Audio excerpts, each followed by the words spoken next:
3 brutally honest reasons Tadej Pogačar lost Paris-Roubaix 2025.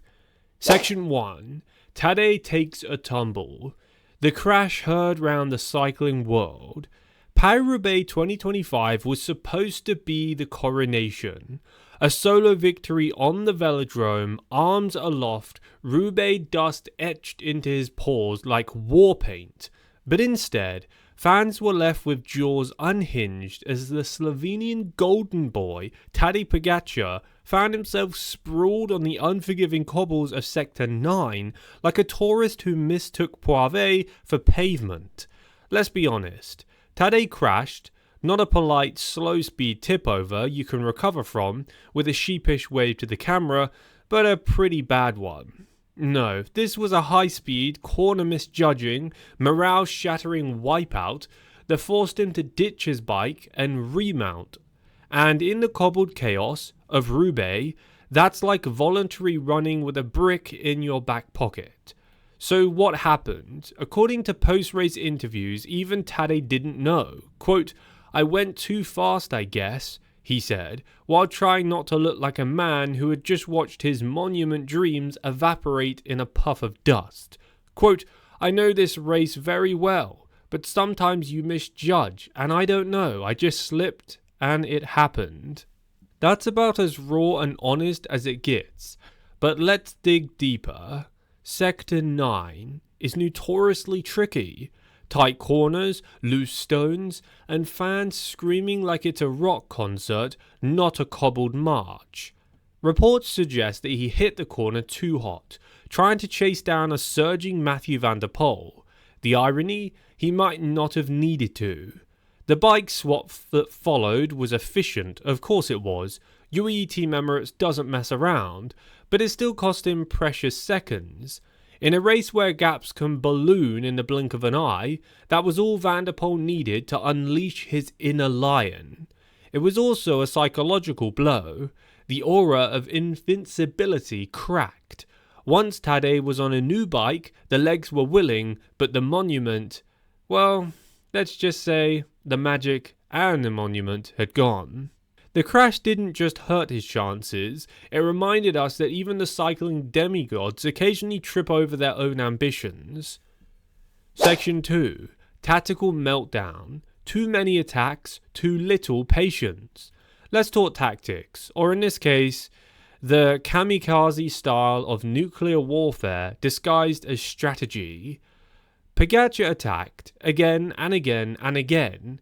It was the cycling equivalent of repeatedly punching a wall, hoping it would eventually move. Look, we get it. He's a racer. He attacks. That's what makes watching him fun. But there's a difference between bravery and poor judgment.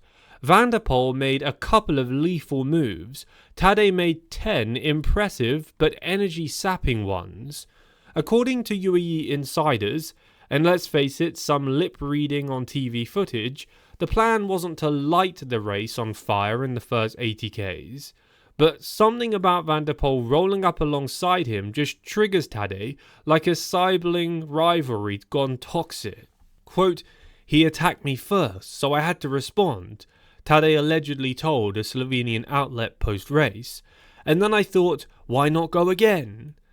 We'll tell you why not, because it's Roubaix. Because every 100-watt attack over cobbles is like setting your own thighs on fire.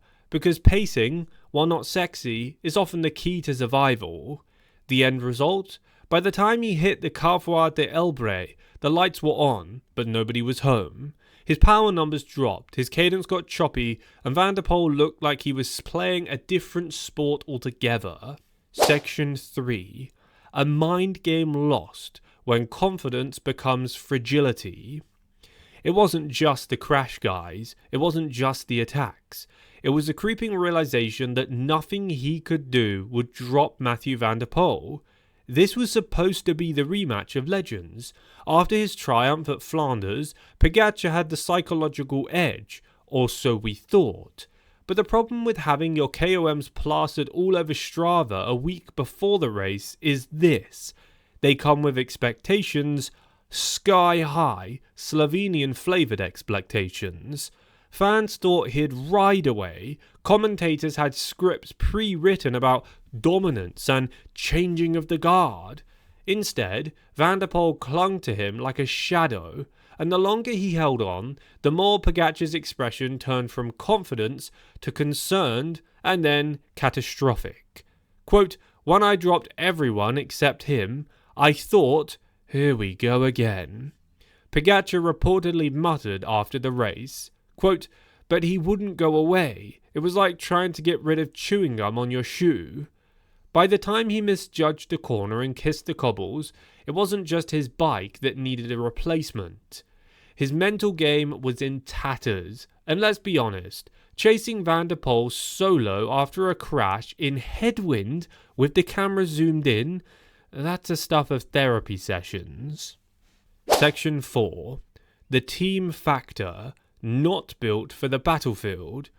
UAE Team Emirates is a juggernaut on climbs, time trials and stage races, but Paris-Roubaix is a war zone, and Pogačar was essentially Ramboing it. His teammates were swallowed early in the chaos, offering little to no help during the key sectors. That left Tadej to play chess against Van der Poel with half a board. By contrast, Alpecin executed a clinical team strategy. Van der Poel had support riders all the way into the final third of the race, easing his load and letting him surf wheels until it was time to strike. Pogačar, meanwhile, was out there like a heroic soloist in a rock opera, powerful but tragically alone. Section 5. What happens now? Tour de France redemption arc. So what does Tadej do now? Sulk? Absolutely not. He's already reportedly back at altitude camp, sipping beetroot juice and gritting his teeth in preparation for the Tour de France. The Paris-Roubaix loss hurts, no doubt, but if there's one thing Pogačar does better than almost anyone else, it's bouncing back.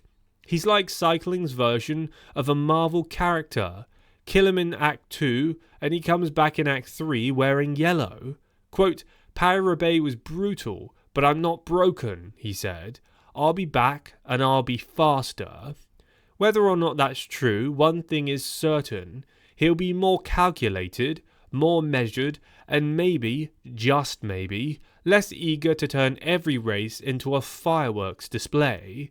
Until then, Van der Poel gets the crown, but he's better be polishing it fast, because Tadej's already plotting the sequel.